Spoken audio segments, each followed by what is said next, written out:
Um, Normal kid. Grew up in Lawrence, Michigan, right on the Lake Superior. Um, I had a I have a great mom and dad. I grew up with my mom and dad, um, brother and sister. My brother and sister are twins. They're a couple of years older than me. Um, was always interested in. It was the '80s, '90s when we grew up, so a lot different than nowadays. But um, yeah, we played outside all the time. Very interested in sports. Played hockey my whole life. A little bit of football, but nothing to brag about there. Um, uh, yeah, enjoyed hunting and snowmobiling and all the stuff I pretty much do now. Um, and yeah, that's about it. It was a good childhood growing up.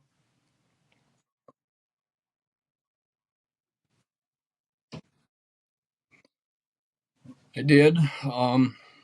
I actually I enlisted in the military in the National Guard when I was still a senior in high school. Um, so I had like, I don't know, 4 months or something left of high school, and then I was going to boot camp 2 weeks after I graduated. So I went through basic and AIT right out of high school, and that was in 2000. So obviously, nothing much was going on then in the world. Um, and but yeah, after that, ended up going to college that winter.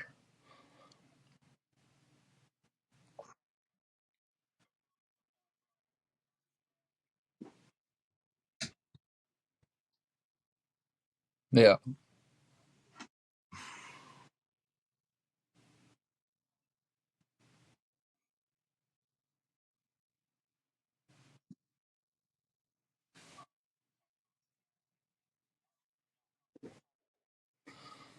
Oh well, um, I joined the local National Guard, which was in the town next over to mine, Baraga, Michigan, and they were my uncle was the my uncle was the recruiter. Um, so it was, National Guard 1 weekend a month, 2 weeks in the summer. They help pay for college. I mean, sound like a good idea to pay for college. I didn't have the money to do it, and I didn't want to make my parents pay for it, or I didn't want to have a bunch of loans when I got out. Um, so yeah, I joined the guard for it, and well, we all know what happened in 2001. So world changed on that point, and I ended up, I was doing the guard thing for a couple of years, I guess, and then just the 1 weekend, and then training started differently, and I had ended up volunteering to go to California for 18 months to work at NTC. Um, Sorry, my MOS, I was a combat engineer, so 12 Bravo back then. I think it's 21 Bravo now. I don't know if it's changed since. Yeah, everything changed. So, anyways, I was going to go to NTC, which is the National Training Center, and be Op 4. So I was like, well, that sounds kind of fun.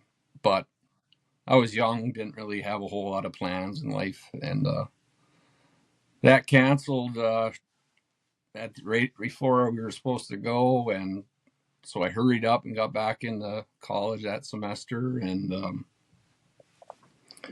3 weeks into school, I got a phone call from one of our senior sergeants there, and he said, "Well, we just got orders that we're going to Iraq." So I had to withdraw from school, and everything changed from there, I guess.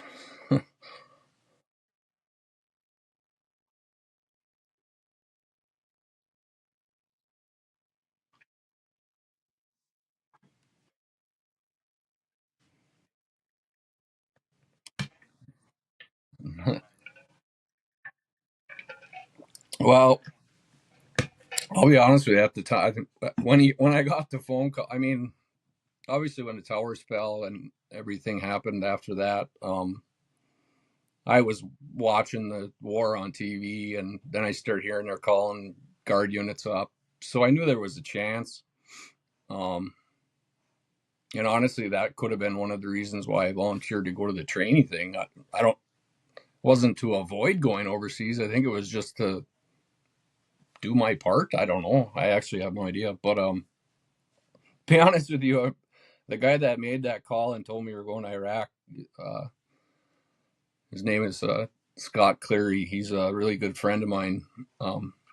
Now, at the time, I didn't know him that well, but I wasn't very happy when I got the call because I was like, I was supposed to go to NTC, and then I hurried up and got into school and got an apartment, and 3 weeks later I got to move. I'm like, you guys are. So I wasn't real happy about it, obviously, and but I wasn't. I signed up, so I didn't like. It was my own doing. But yeah, I mean, I'm not gonna lie to you. I was uh, scared. I wasn't like, yes, let's go. I was still young, 20s, so I was like, well, I don't know what this is gonna be like, but we're doing it.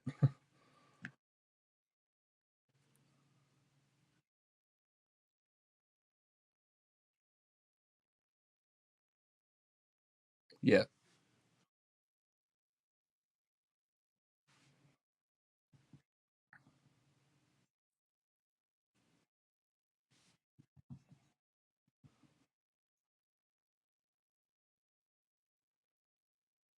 So Iraq was a different. Well, I call Iraq kind of the. It was a different experience for me in that one, but we had, yeah, like you said, we had to train up because we were engineers. It's kind of, they can make you. They made us actually MOS to. They wanted us. We were supposed to go over there and be construction basically, and they wanted me to be a carpenter, which I was like, well, this is going to be horrible because I don't know how to build anything. And I went to North Dakota for training for that. If you ever have the chance to go to Devil's Lake, North Dakota, don't. It's very cold there.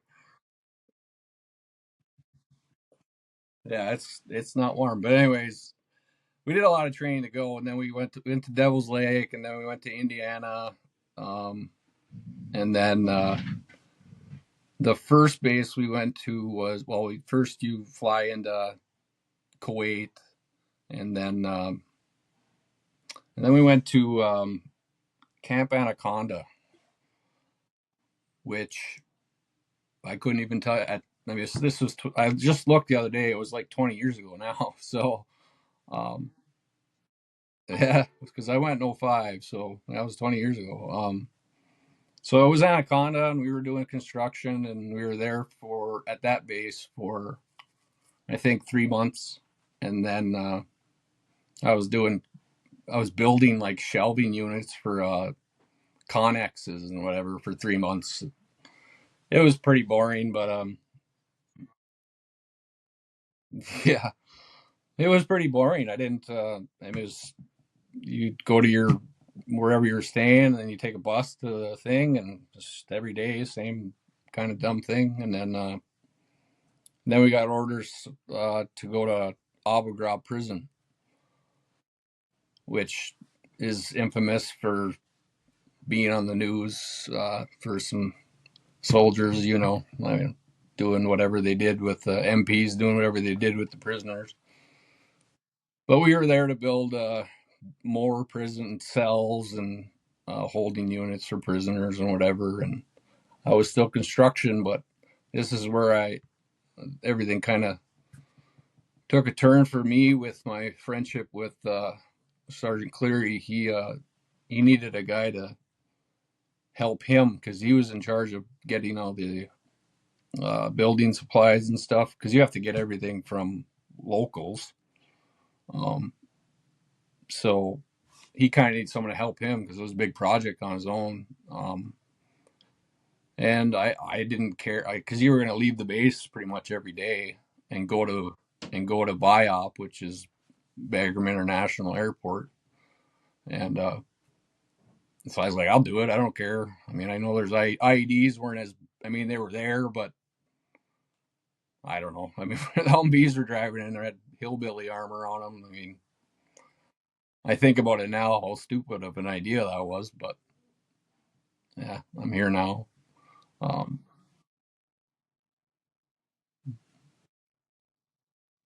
yeah. Well, the one thing I'll point out about the Iraq trip, my brother, he actually enlisted a little after I did, and he ended up going overseas as well, but he didn't come with me.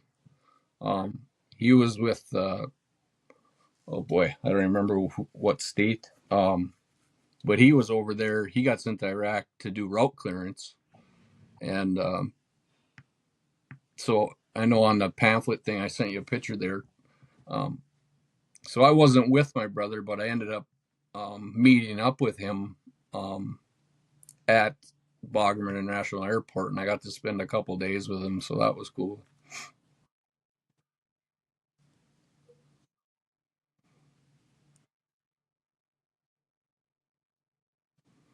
Well, Iraq once, and then we went to Afghanistan in 2009.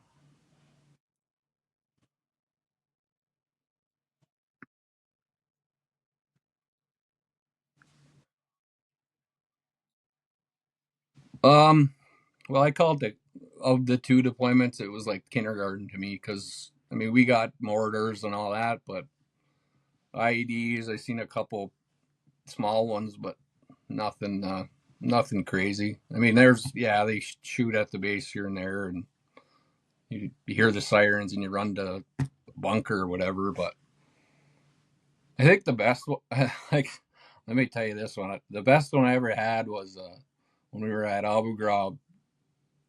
I this anyway, I was in one of the showers, which are just a little trailer, you know.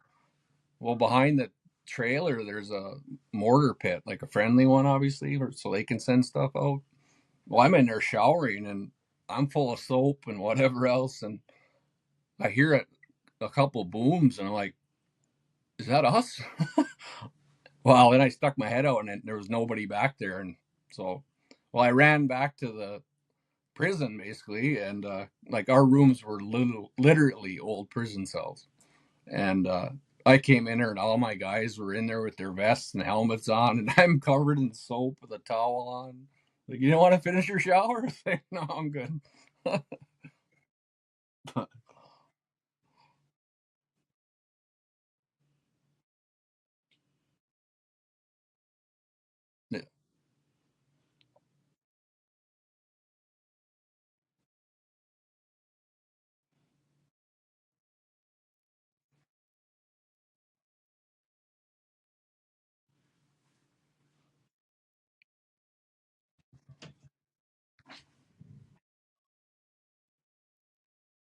Yeah.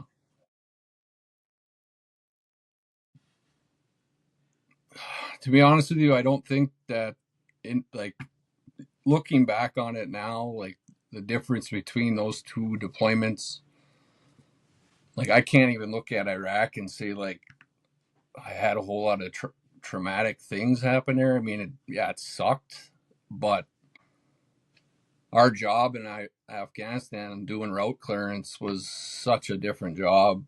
Um, I mean, we're driving on the stupidest roads possible. Um, they're not even roads. I mean, it'd be great on a four wheeler or something if the roads weren't exploding.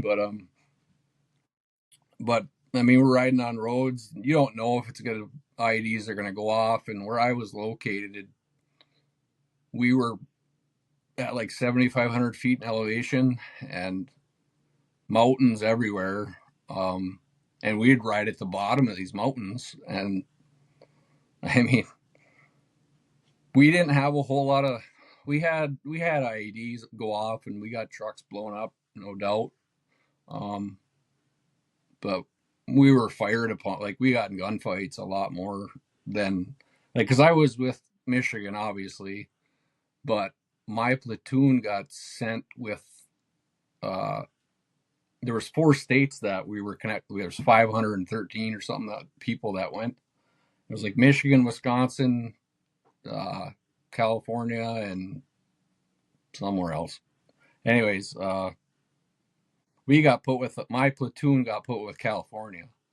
So the rest of my guys from Michigan were up in Salerno, which was further north, and they were on a lot flatter ground mostly. But they got, I think they had like 200 something IEDs. Yeah, um, not as many firefights, but I don't know which one's better.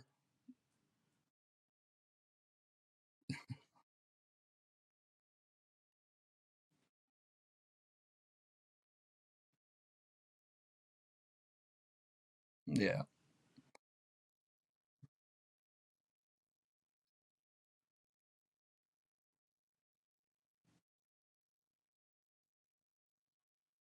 yeah,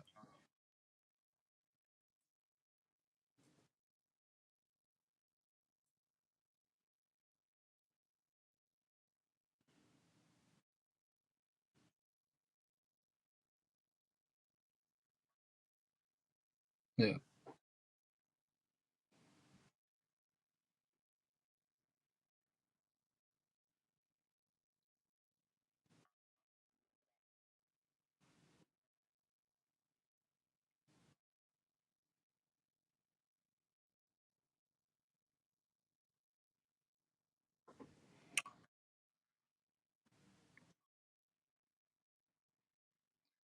the big difference that was like one of the big differences for us as far as the two deployments. Like Iraq, like an IEU would go off, we would sit there and wait for EOD or a route clearance platoon to come get us, and we'd have to sit there for hours and wait. Well, the difference, the difference for Afghanistan is we were the guys, so like we sometimes we'd get tasked a mission to take like a infantry unit to another base. Well, they'd put us first because we got all the, the Huskies with the mine detectors and the rollers with just all the stuff. But I mean, there'd be times that we get blown up and shot at, and all the tires are blown out, and we'd end up sitting there for however many days until we can get helicopters to bring us stuff to get us moving. So um, I was one of the lead dismount teams. So anytime we'd get in a tick, you'd call it, we'd have to, if someone had to get medevac or whatever, we'd have to get up on those mountains. But that's the first time in my life I ever realized what elevation is, because I was in shape, of the best shape of my life before I went over there. But the first time I got out of that truck and they said get on top of that mountain, I'm like, all right, and I just got out.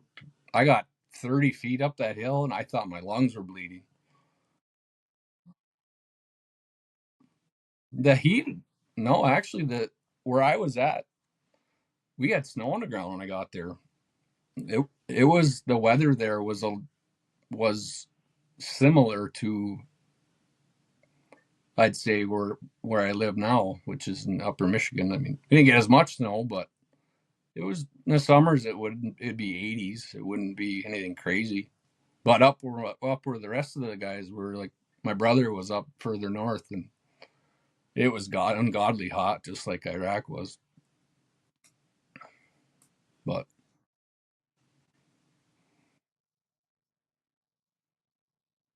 yeah,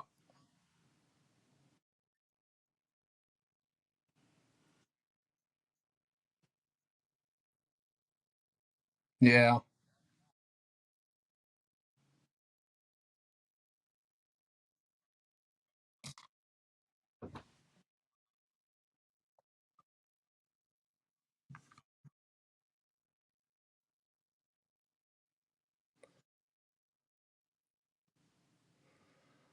Well, I mean, honestly, the day I got home, it was like the day you get home, you get they say dismissed. You have all your bags, you throw in the vehicle, you get home, put your bags down, and immediately you're kind of like, what do I do?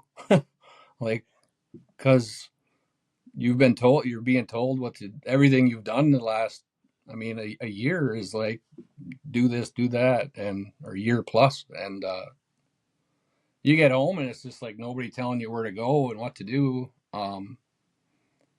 I mean, obviously they had a couple like try to reintegration conference I think we had, which I mean, I'll be honest with you, it was stupid. None of us wanted to go to any of the. We didn't want to go sit in a classroom or nothing like that. We all just wanted to party. And but like you say, that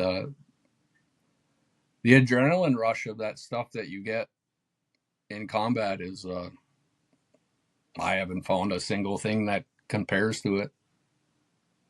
Still searching for it.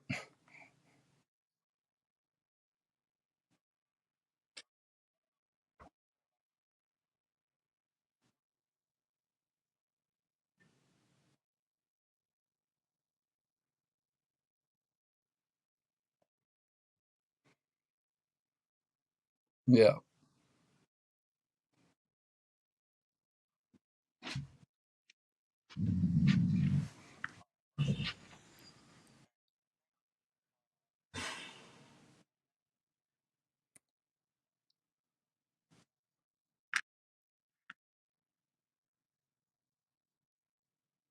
Yeah, I mean, I dream about uh, the military quite a bit. Um, I mean, and I'm pretty active when I sleep too. So, I mean, I've jumped out of my bed thinking I've never even jumped out. I've been in many helicopters, but I've never jumped out of one. I, I was dreaming I was in a helicopter and I jumped out of it. And I literally jumped out of my bed in the middle of my sleep and landed on the hardwood floor. Um, but I have a lot of dreams where, they're telling us we're going back and I'm trying to figure out everything else. And I'll wake up just punching. I'm just punching my bed. Um, the, I think the biggest thing for me, or one of the things for veterans is like, you get home and it's just trying to deal with people.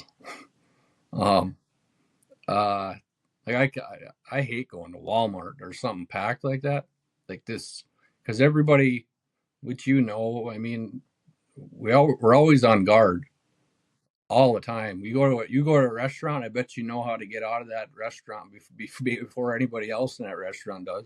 I bet you know where every exit is. You're not going to sit there with your back turned to anybody, which I don't. I go to a restaurant, my back's toward. I have to have my be facing the entire building.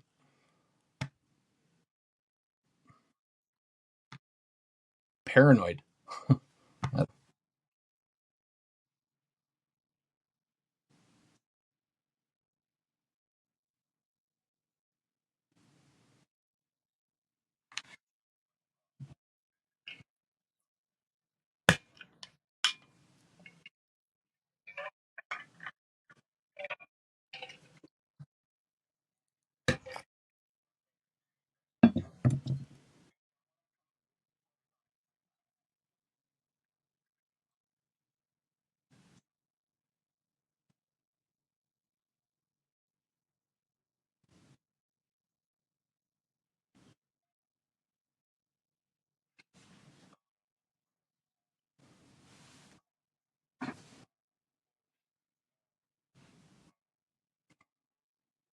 Yeah.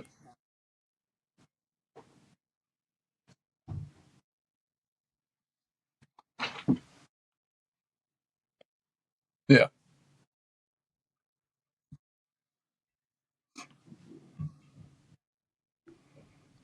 So when I first got back, I wasn't like I was able to manage things fine. I could go out and have a good time. And I didn't even keep alcohol in the house, nothing.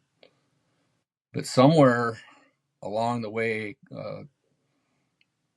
probably it was years after, I just ended up like I became very dependent on alcohol because I didn't think about anything when I was doing it. Like I was just fine. I wasn't stressing out about nothing. Um, and I never in my life thought I would be dependent on alcohol. And it had obviously we met in Toma, so that's a recovery place, and it's been a battle since for years now, trying to kick that. Um, and I can't give you like a specific thing that happened or anything like that on why. It's just every time it's just you I'd crack one, crack two, and then you start to get that feeling, and it's just like you basically hit the fuck it button, and you just keep drinking. Um,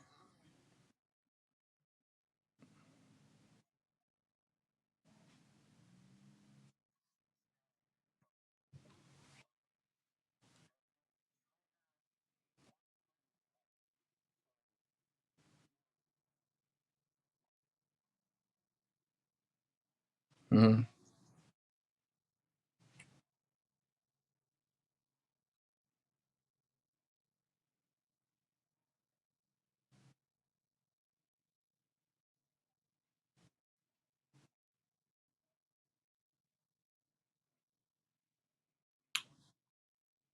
I think that's one of the reasons why, sure, but I think I go back to the adrenaline thing. Like for me, like I'll and it's not even like I would get in my vehicle or anything like that and just drive 100 miles an hour. I wasn't like that wasn't what I would be doing. It would just simple day. You could go to work, whatever. You're going to work and everything's fine, and it it's hard to explain really. It's just like some of the things that people at home that, and I don't want to, it's not their fault, it's just they haven't been there, and it's just the stuff people worry about or cause a fuss over or um, make big issues about and bitch to you, and you're just sitting there the whole time like I would rather choke you right now than listen to you talk. And it's like, well, I can't do that.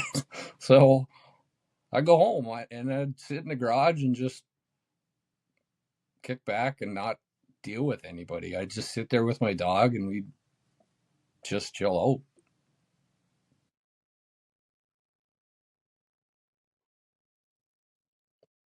Yeah.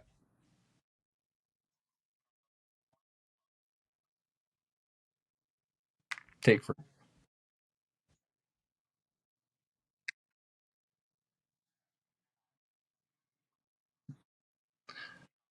yeah.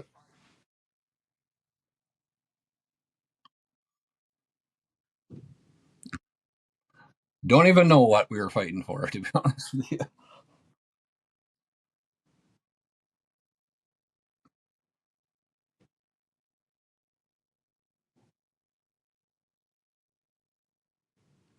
Yeah.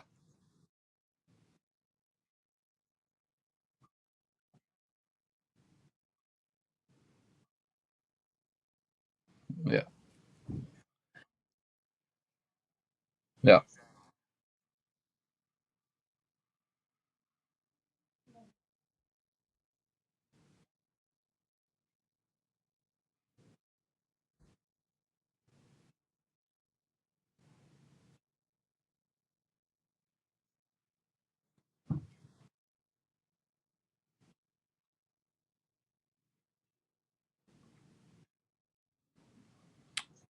Both good.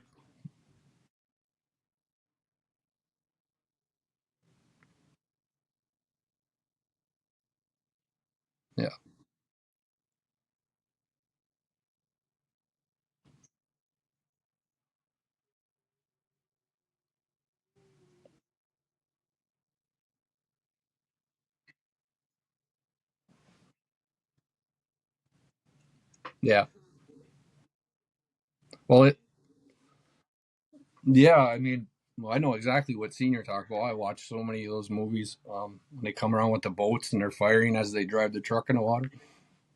Um, yeah. I mean, I've never like I told you, I joined uh, the guard for college, so I didn't have like this dream in my life to go fight someone else's war. But I did. I mean, I'm happy I did. I signed up for it. I'm not ashamed of that. But um, but yeah, the like you said, that adrenaline just watching that movie. Like I've never thought in my life, like, hey, wonder if I can get a passport to go to Ukraine and help them. Like, who thinks what part of a brain is that normal?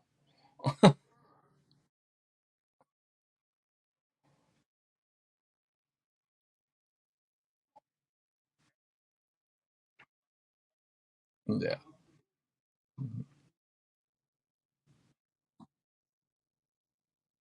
yeah,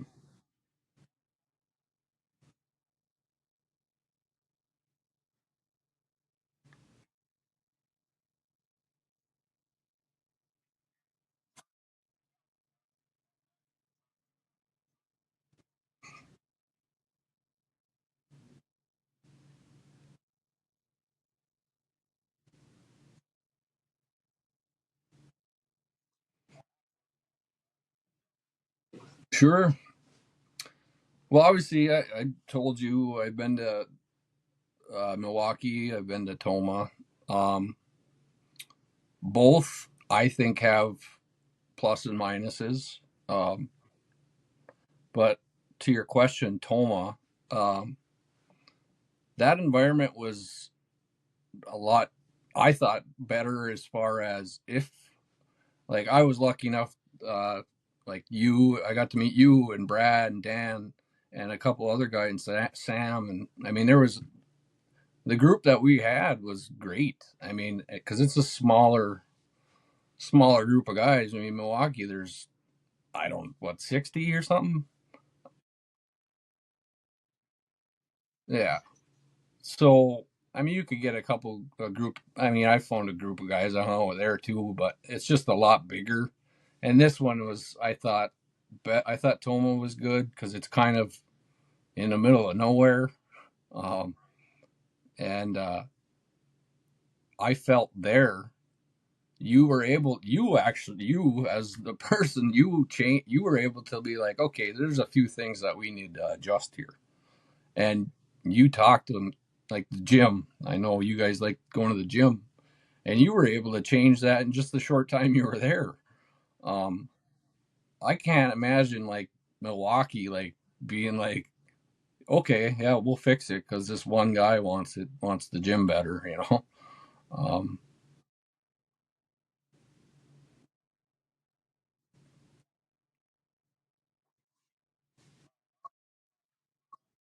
yeah,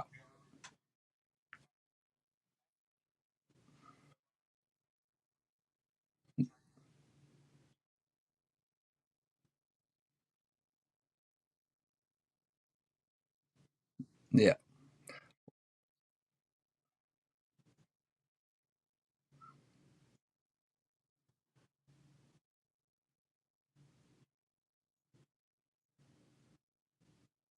yeah, yeah. I think that's one thing they like, especially you're there voluntarily.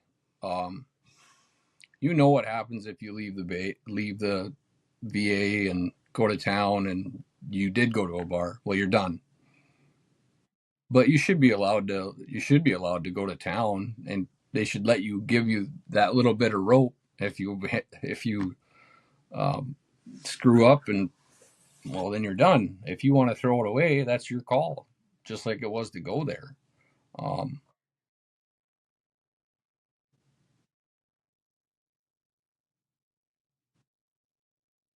are you allowed to now? I thought they changed it. No, I mean, I didn't even think you're allowed leaving outside anymore, or going out for passes.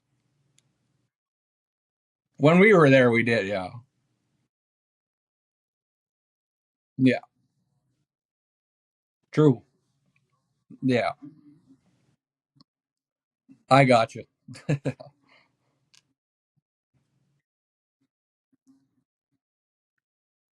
Yeah.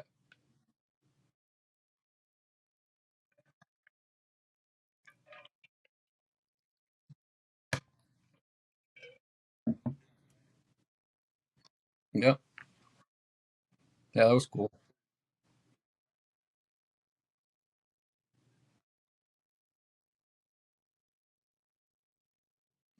Don't even. No.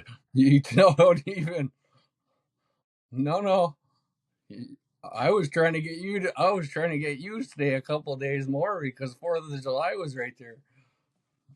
No, I left last.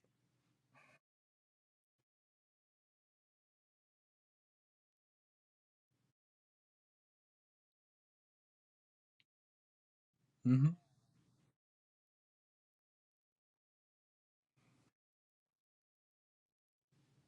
Uh, I mean, when I got back, it was definitely a very large slap in the face, or well, not a slap in the face. It was just reality. But now that time has gone by, I mean, I know what I did to mess everything up, um, and I know nobody likes, especially therapists. They don't like to hear I'm fine, so I've actually stopped saying that. Because I never really talked about anything, and but like I know what mistakes I've made in my past, and with alcohol or gambling or whatever the case may be, and the only thing that anybody can do as a person is just own up to what you did and move forward. You can't if you just sit there and sulk about the past or problems, you're not going to go anywhere. So yeah, that's all. I mean, that's all I can do now is just be the best person I can be, and move forward.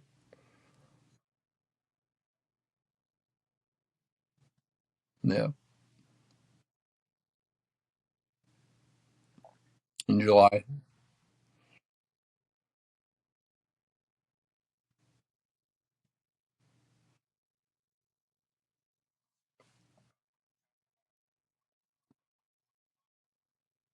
Yeah,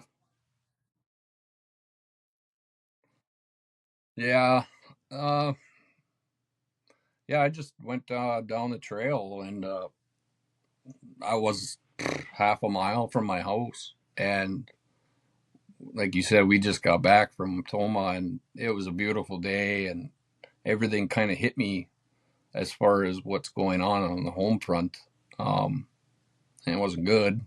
And I didn't, I was by myself. I didn't know how to deal with it. So I just said, like I did in the past, kind of F it. And I just went down and found a field off a trail that I go on all the time, and sat up against a tree in the sun, and I was kicking back with the old bush lattes. And apparently some I can't really talk about it, um, but yeah, it didn't end.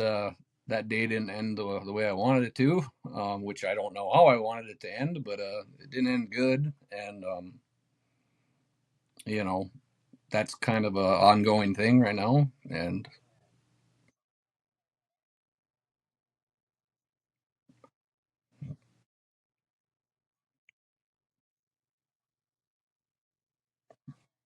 yeah,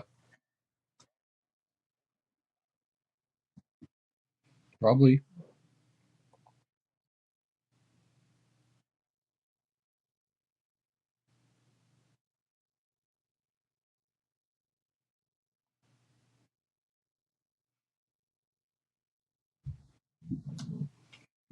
Hmm.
Yeah.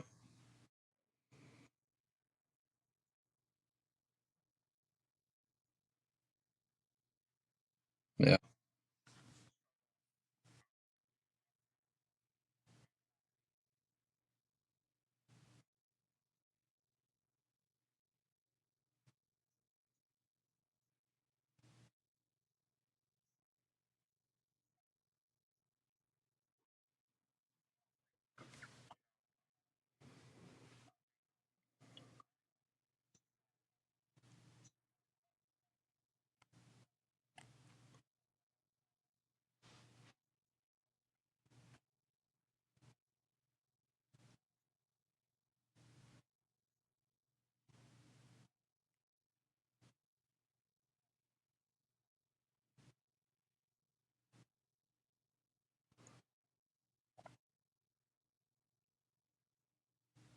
Yeah.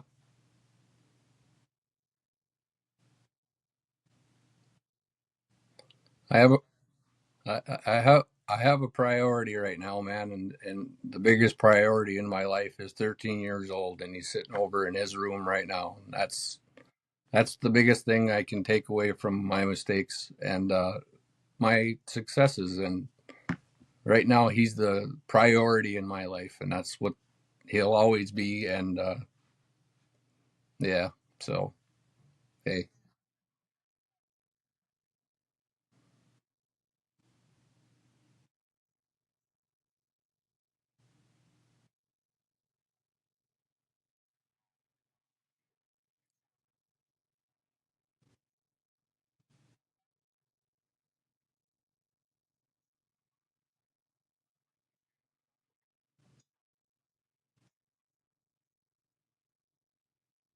yeah, that yeah. If you can get a serviceman's significant other on here, that's because even I don't know. I mean, what's going on in their brain as far as what this idiotic veteran's doing.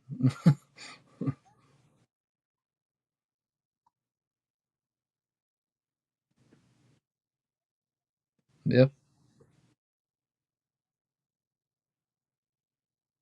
yep,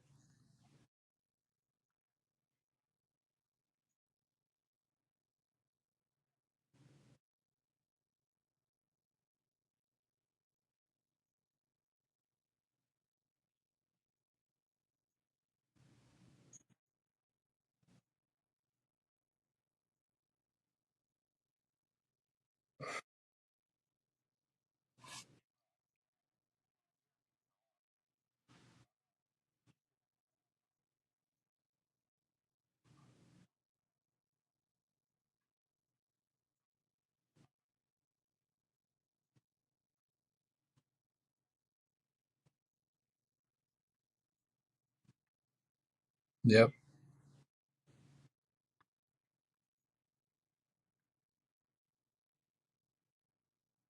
Oh,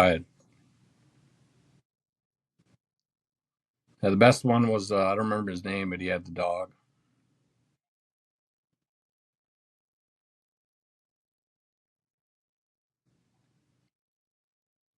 He's got his, he's got the same story.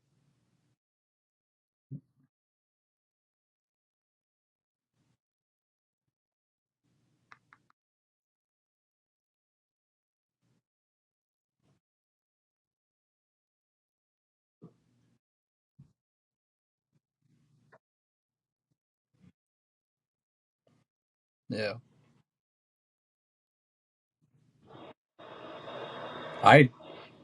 I, I'd swear to it that that job that the gentleman we just talked about with the dog, that's what you need to do. You need a peer support job at the VA, and they should hire you. Yeah,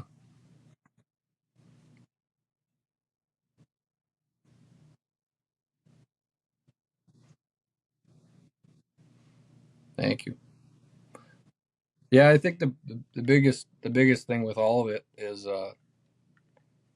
um, like I said, this podcast. I mean, you just started it, but hey, man, if this thing ends up getting big, That's great. The more stuff like this is I think is awesome.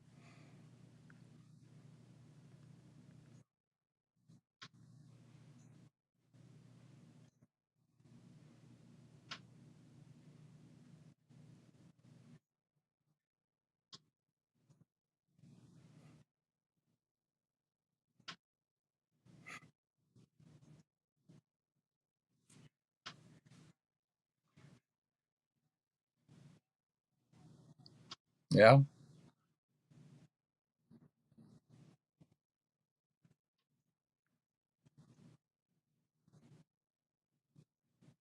yeah,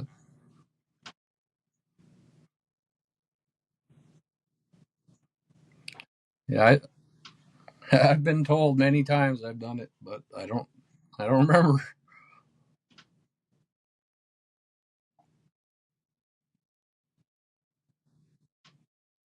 Yeah, I do too.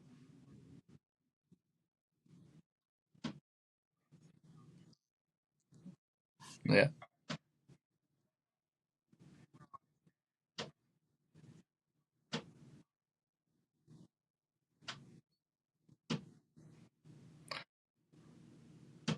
Well, I'll tell you one thing. I do the same. I'll have a TV on. I'm not even watching it. I just hear it. But I gotta remember what I'm watching before I, because a lot of times whatever's on TV, I'll have a dream about it, and the first 48 is not a good show to fall asleep to. I mean, I'm thinking I'm a freaking serial killer, and like, oh man. But yeah,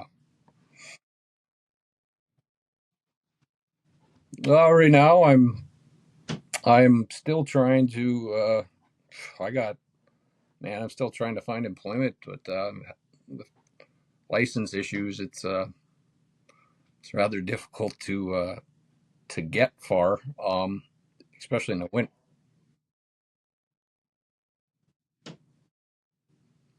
Right now, I'm on a hold till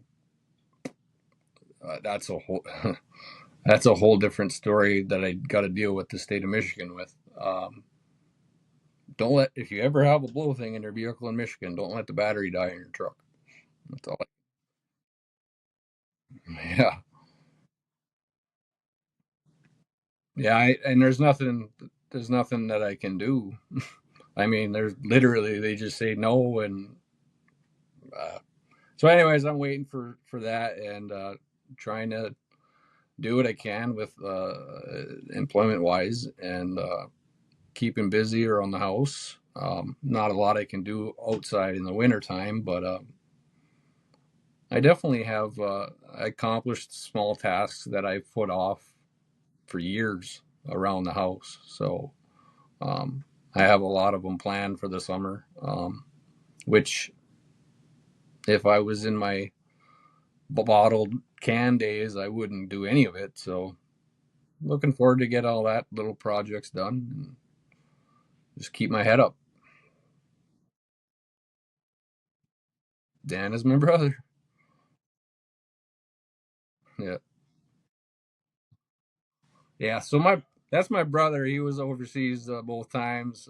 I wasn't with him on either of them. We were there at the same time, but we met up uh, twice.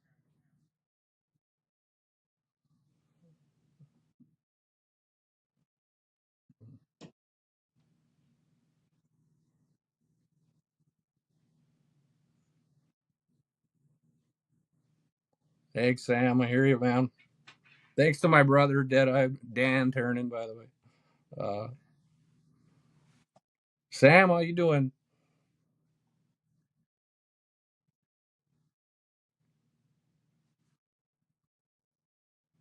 I'm always seeing the pictures you're posting of your dog and whatever else. The family. Yeah, you too. It's been uh, it's been 8 months, or however long it was since we've been there.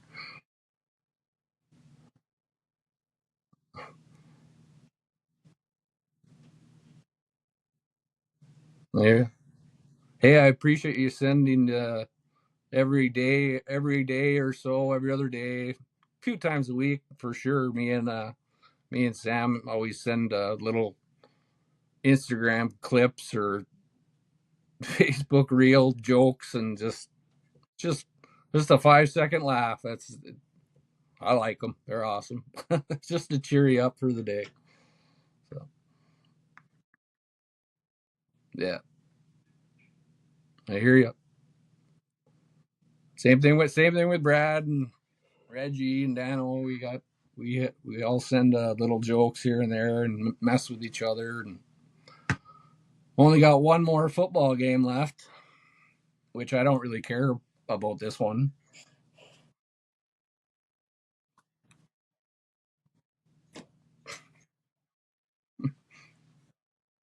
As long as I don't see Taylor Swift on Sunday.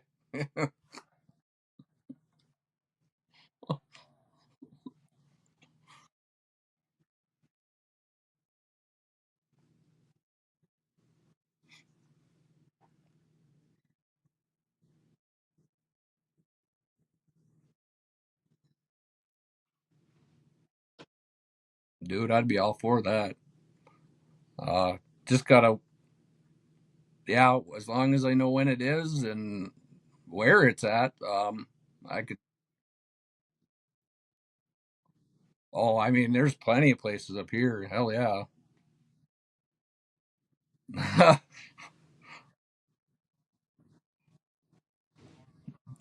Yeah, we got a lot of snow up here right now, but yeah, I would be all for that. I actually literally just talked to my brother about this. I told him I was contemplating selling my sled because I don't have anybody really to ride with anymore up here. Um, but side by side, I mean, I'll probably not get rid of the snowmobile because I love it too much. But I mean, I got my black lab; she'll go anywhere with me so side by side for sure. Heck yeah.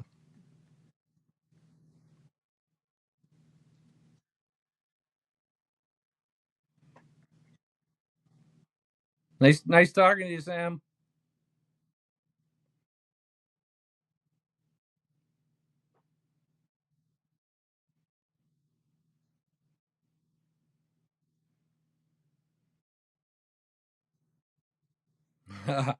That's Brenda. That's got to be Brenda K. Yeah. No, Brenda, you know my thoughts on that. I appreciate you tuning in though. Do the Lions play this weekend? Oh, they don't. What? I don't think the Packers do either. Never mind. I don't think the Packers won anything either. So pretty much NFC North just done screwed everything up in the playoffs. Yeah.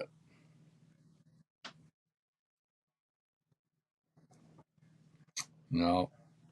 Any,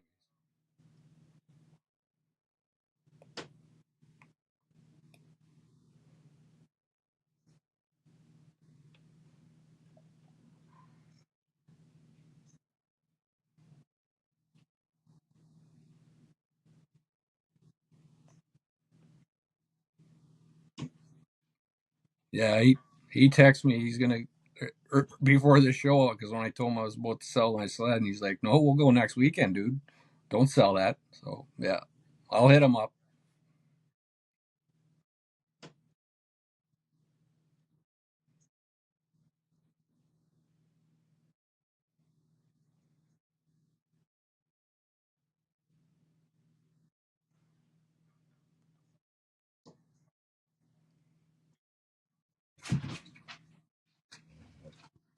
You got to explain the four horsemen. It's in your logo. It's in your logo.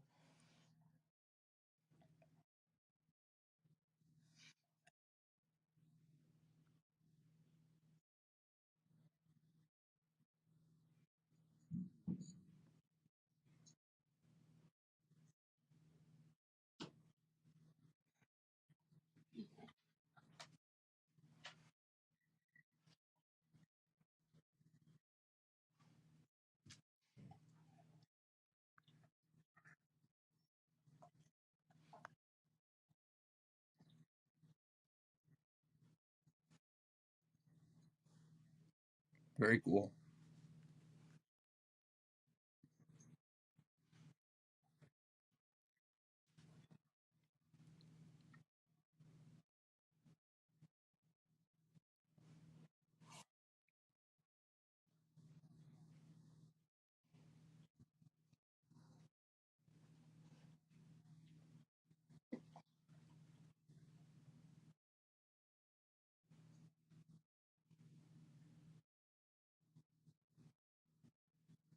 Yeah.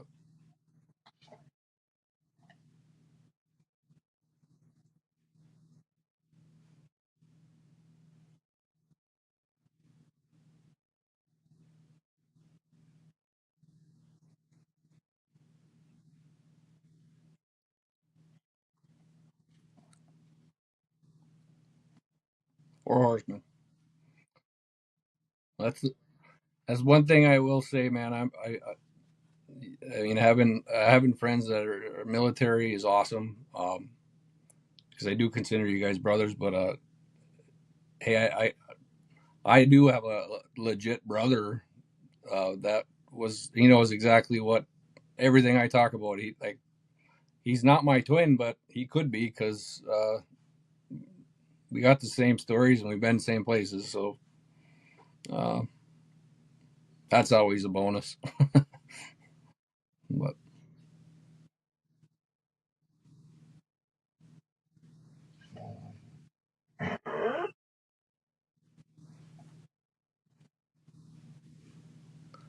well, I appreciate you doing everything you do because you've done well keeping the four of us talking and keep it up.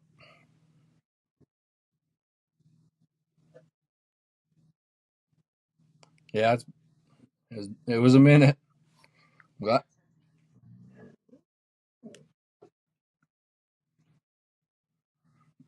yeah, I was very happy to see him reach out. Because yeah, he went mute there for months.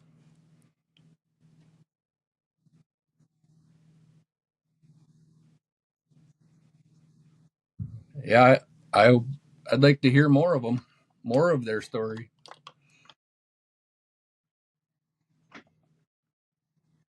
Yeah,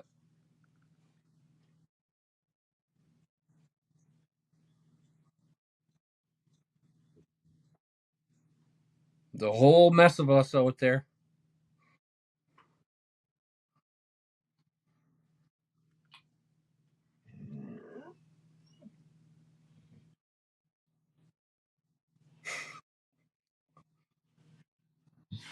Yeah, yeah. Roger that, Dan. Deadeye. Sorry. I gotta reiterate. Dan on that we're talking about is not Dan, my brother. My brother, Deadeye. His nickname's Deadeye because he got like 33. He got 33% vision in one of his eyes. So why wouldn't we call him Deadeye? You know?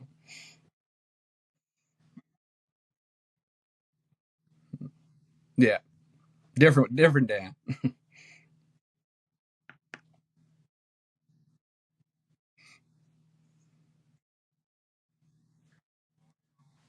Yes, he is.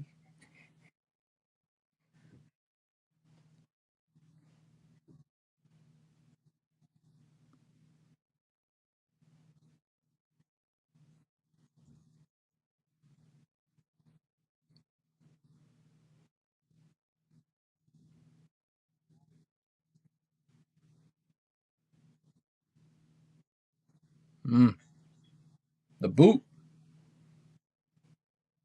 The boot,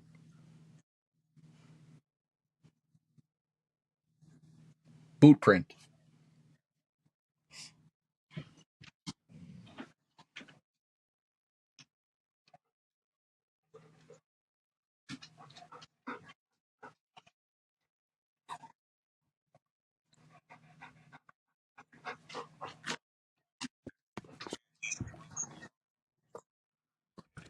I gotta show you. I gotta show you my service dog. She she ain't no service dog. She just my dog.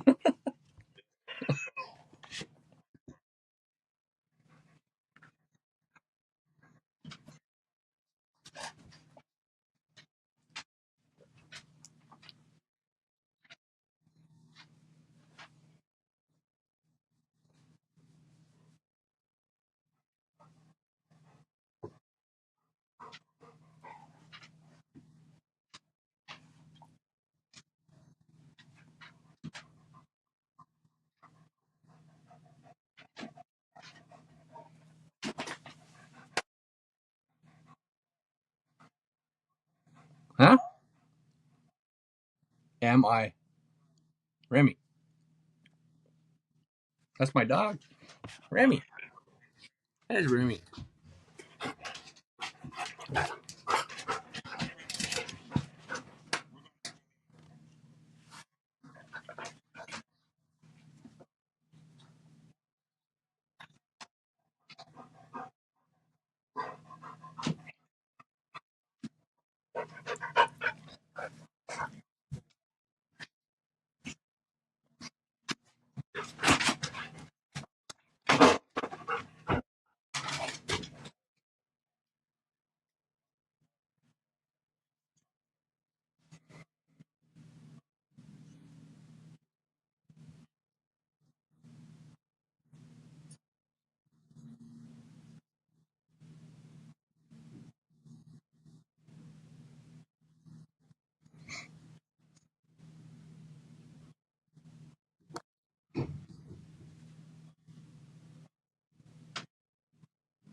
Thanks for having me.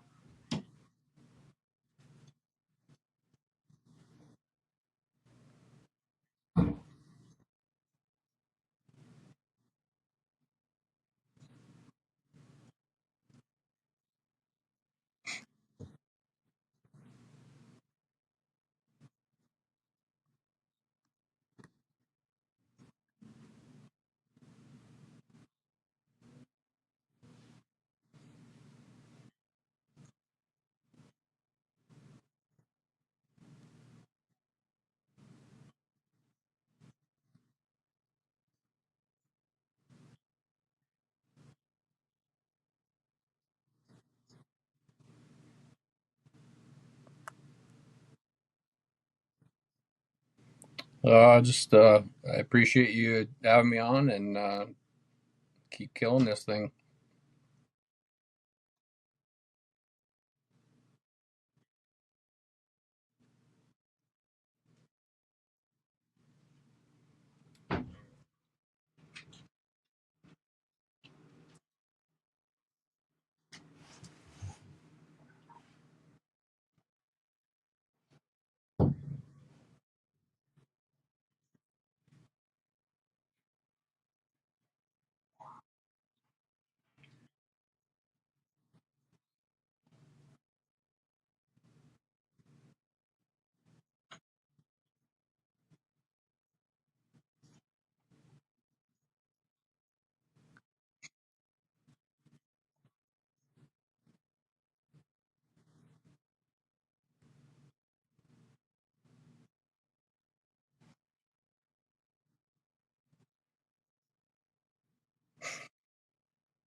Thanks, Red.